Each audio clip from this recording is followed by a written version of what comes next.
بسم اللہ الرحمن الرحیم. السلام علیکم. Dear students, I am your teacher from Metropolitan Foundation School. Students, بیٹا ماہ مئی کا پہلا چیپٹر حقوق العباد. امید کرتی ہوں کہ میں نے جو اس کی ویڈیو بھیجی تھی آپ نے مشق کے ساتھ مکمل کر لیا ہوگا. اس ویڈیو کو اچھے سے دیکھا ہوگا اور آپ کو سمجھ میں آ گیا ہوگا. لہٰذا اب ہم دوسرے چیپٹر کا آغاز کریں گے جس کا عنوان ہے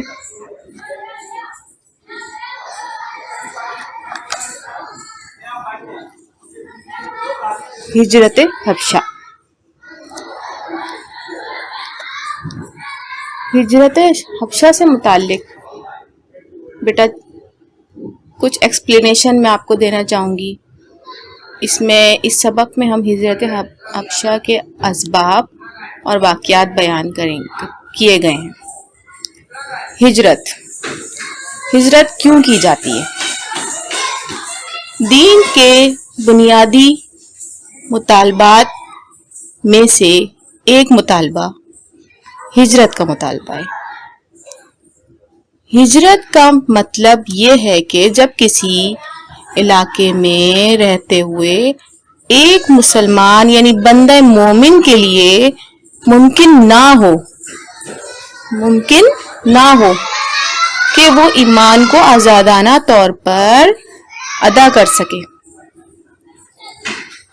اور وہ اس علاقے کو چھوڑ کر کسی اور علاقے میں چلا جائے تاکہ وہ ایمان کے مطابق اپنی زندگی پرسکون گزار سکے. اسے ہم ہجرت کہتے ہیں.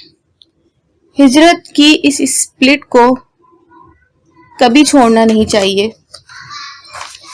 ہمیشہ ایمان کے اصولوں کے مطابق ہی زندگی گزارنی چاہیے. اپنے ایمان کو ہمیشہ مضبوط رکھنا چاہیے. بیٹا چیپٹر کی مشق اسٹارٹ کرنے سے پہلے میں چاہوں گی کہ ہم بلند خوانی کریں اس چیپٹر کی. لہٰذا آپ لوگ میرے ساتھ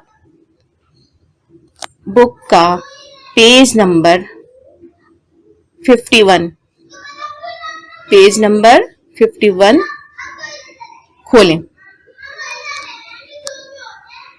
تاکہ ہم بلند خوانی کر سکیں. ملک حبشہ کی طرف مسلمانوں کی پہلی ہجرت. مسلمانوں پر مشرکین مکہ کے مظالم حد سے بڑھ گئے تو نبوت کے 5ویں سال رسول اللہ صلی اللہ علیہ وسلم نے صحابہ کرام رضی اللہ عنہ سے فرمایا مناسب ہے کہ آپ لوگ ملک حبشہ کی طرف ہجرت کر جائیں کیونکہ وہاں کا بادشاہ کسی پر ظلم ہونے نہیں دیتا. اس وقت تک وہاں رہیں جب تک کافروں کے دل اللہ کے حکم سے نرم نہ پڑ جائیں. چنانچہ حضرت صلی اللہ علیہ وسلم کے حکم کے بعد مہاجرین صحابہ حبشہ کی طرف خفیہ طور پر روانہ ہو گئے. دیکھیں بیٹا اس پیراگراف میں یہی بتایا گیا ہے کہ کافروں نے مسلمانوں پر ظلم و ستم کرنا شروع کر دیے تھے. اس پر حضرت صلی اللہ علیہ وسلم کے بعد مہاجرین صحابہ حبشہ کی طرف خفیہ طور پر روانہ ہو گئے. یعنی صحابہ کرام رضی اللہ تعالیٰ نے ان کو حکم دیا تھا کہ ہجرت کر جائیں تاکہ ان کے ظلم و ستم سے بچا جا سکے.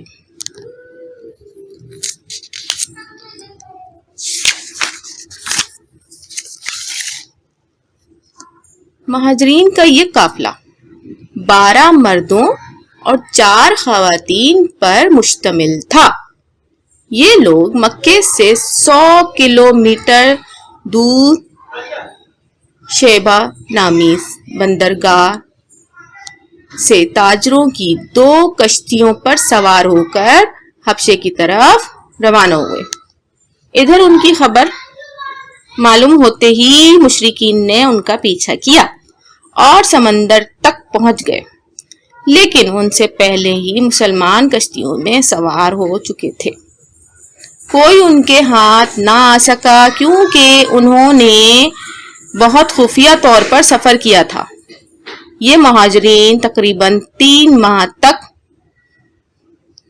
حبشہ میں رہے اور غلط خبر سننے پر کہ مکے کے سارے مشرک مسلمان ہو گئے ہیں واپس مکہ چلے آئے۔ حبشہ کی طرف دوسری ہجرت۔ نبوت کے 6 سال تک لوگوں کی ایک معقول تعداد مسلمان ہو چکی تھی اور یہ بات مشرکین مکہ کے غیظ و غضب میں مسلسل اضافے کا باعث بن رہی تھی۔ چنانچہ حضرت صلی اللہ علیہ وسلم نے انہیں دوبارہ حبشہ کی طرف ہجرت کر جانے کا حکم دیا۔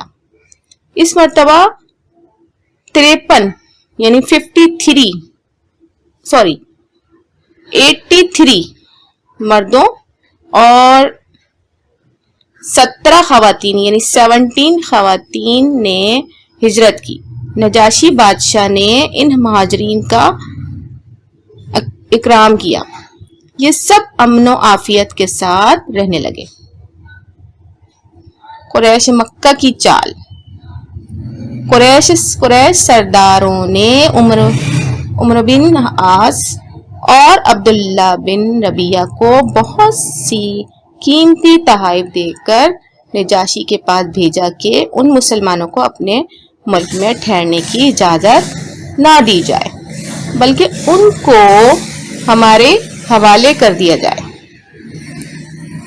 جیسے کہ آپ دیکھ رہے ہیں اس میں قریش نے کس قسم کی چالیں چلی تھیں۔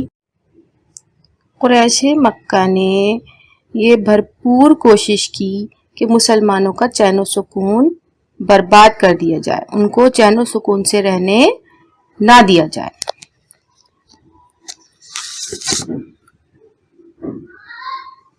نجاشی ایک سنجیدہ آدمی تھا۔ اس نے مسلمانوں کو اپنے دربار میں بلا بھیجا۔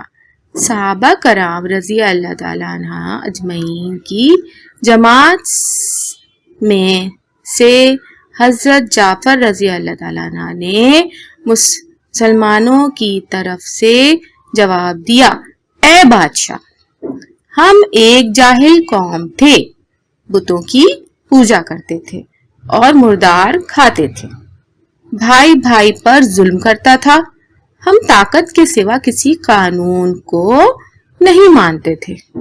اللہ نے ہم میں سے ایک شخص کو رسول بنا کر بھیجا جس کی سچائی، ایمانداری اور پاکیزگی سے ہم پہلے ہی واقف تھے۔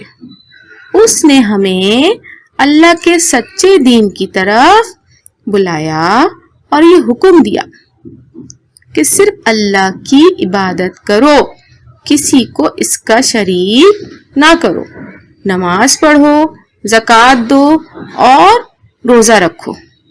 ہم نے جب یہ سنا تو ہم پر ایمان لے آئے اور ان کی بتائی ہوئی باتوں پر عمل کرنے لگے، تو مکے کے یہ لوگ ہمارے دشمن بن گئے۔ ہم ان کے مظالم سے تنگ آ کر آپ کے ملک ہجرت کر کے آئے ہیں۔ ہم اس امید پر آئے ہیں کہ یہاں پر کوئی ظلم نہ کیا جائے۔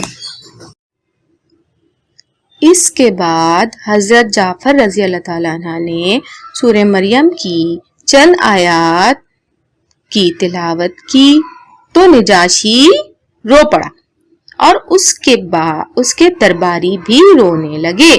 نجاشی نے قریش کے دونوں قاصدوں کو ان کے تحائف سمیت واپس لوٹا دیا اور مسلمان ہو گیا۔ تو دیکھا بچوں، یعنی کہ ایمان کی طاقت اگر مضبوط ہو تو اللہ پاک جو ہے آسانیاں پیدا کرتے ہیں اور آپ نے جیسے دیکھا کہ یہاں نجاشی کے دل میں اللہ پاک نے مسلمانوں کے لیے نرمی ڈال دی، یعنی وہ بھی مسلمان ہو گیا اور اس نے ظلم و ستم بند کر دیے، یعنی وہ اپنے کیے پہ شرمندہ ہوا۔ لہٰذا یہ کہنا چاہیے کہ اللہ تعالی پر ایمان، یعنی ایمان کی طاقت اگر مضبوط ہو تو اللہ پاک بھی ہمیشہ اپنے بندوں کے ساتھ ہے۔ اس کے بعد بیٹا ہم نے مشق شروع کرنی ہے۔ یہ ہمارا چیپٹر یعنی اس کی بلند خوانی مکمل ہو گئی ہے، تفصیل میں نے اس کی بیان کی ہے۔ امید کرتی ہوں کہ آپ کو سمجھ آ گیا ہوگا ٹھیک سے کہ ہجرت حبشہ کے بارے میں اس چیپٹر میں جو آپ نے پڑھا ہے، اب آپ کو اس کی مشق کرنے میں آسانی ہوگی۔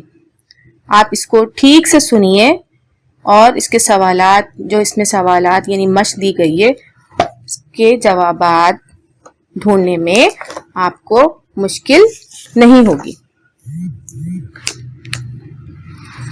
تو سب سے پہلے جیسے کہ آپ کو پتا ہے بیٹا کہ ہم الفاظ معنی کرتے ہیں۔ الفاظ معنی میں پڑھ کے سناتی ہوں آپ کو۔ خفیہ یعنی پوشیدہ، قاصد یعنی پیغام رساں۔ سوال جواب شروع کرتے ہیں۔ پہلا سوال ہے، مسلمانوں پر مشرکین مکہ کے مظالم حد سے بڑھنے کے بعد رسول اللہ نے صحابہ کرام کو کیا فرمایا؟ جواب، مسلمانوں پر مشرکین مکہ کے مظالم حد سے بڑھنے کے بعد رسول اللہ صلی اللہ علیہ وسلم نے صحابہ کرام رضی اللہ تعالیٰ عنہ کو فرمایا کہ وہ حبشے کی طرف ہجرت کر جائیں۔ پہلی ہجرت حبشہ کا حال لکھیں، یعنی یہ دوسرا سوال۔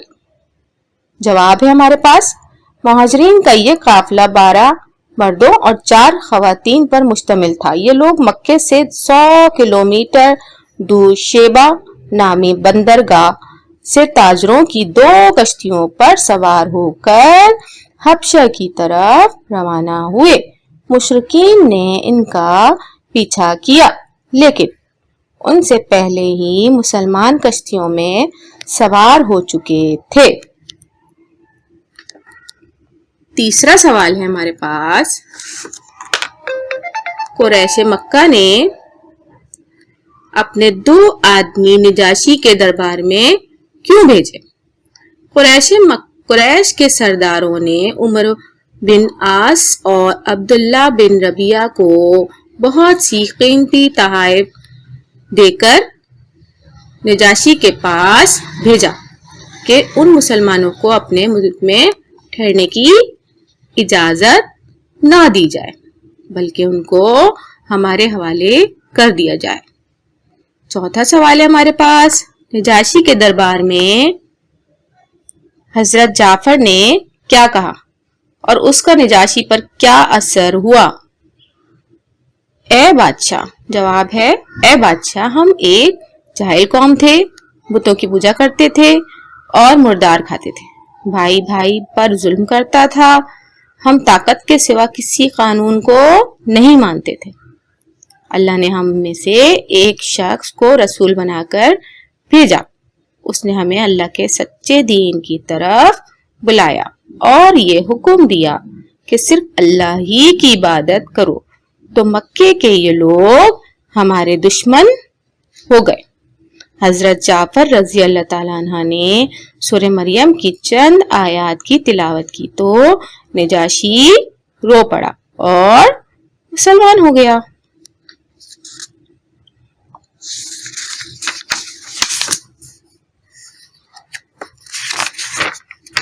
یہ 4 سوال ہمارے پاس مکمل ہو گئے بیٹا۔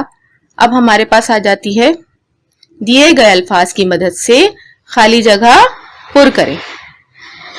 یہ جو ہمیں الفاظ دیے گئے ہیں ان کو ہمیں چن کر خالی جگہ میں پر کرنا ہے، ٹھیک ہے بیٹا۔ حضرت صلی اللہ علیہ وسلم کے حکم کے بعد مہاجرین صحابہ کرام رضی اللہ تعالیٰ عنہ ڈیش کی طرف خفیہ طور پر روانہ ہو گئے، یعنی حبشہ کی طرف۔ مہاجرین تقریباً ڈیش ماہ تک حبشہ میں رہے، یعنی 3 ماہ تک حبشہ میں رہے، اور غلط اطلاع سننے پر کہ مکہ کے سارے مشرک مسلمان ہو گئے ہیں، واپس مکہ چلے آئے۔ تیسری خالی جگہ ہے نبوت کے ڈیش سال حضرت صلی اللہ علیہ وسلم نے مسلمانوں کو دوبارہ حبشہ کی طرف ہجرت کر جانے کا حکم دیا۔ کون سے سال؟ یعنی 6 سال۔ نجاشی ایک ڈیش آدمی تھا۔ کیسا آدمی تھا؟ سنجیدہ آدمی تھا۔ نجاشی کے دربار میں جعفر رضی اللہ تعالیٰ عنہ نے سورہ مریم کی چند آیات کی تلاوت کی۔ ٹھیک ہے بیٹا، یہ چیپٹر آپ کا مکمل ہو چکا ہے۔ مشق میں نے آپ کو بتا دی ہے، مشق میں سوال جواب، الفاظ معنی، سوال جواب اور درست جواب، یعنی دیے گئے الفاظ کی مدد سے خالی جگہ پر کریں۔ یہ آپ نے ایکسرسائز کرنی ہے، یعنی مشق کرنی ہے۔ ٹھیک ہے بیٹا، امید ہے آپ لوگ اچھے سے صفائی سے یہ کام کر کے لے کر آئیں گے اور وقت پر اپنا کام مکمل کر لیں گے۔ ٹھیک ہے بیٹا، اوکے، اللہ حافظ۔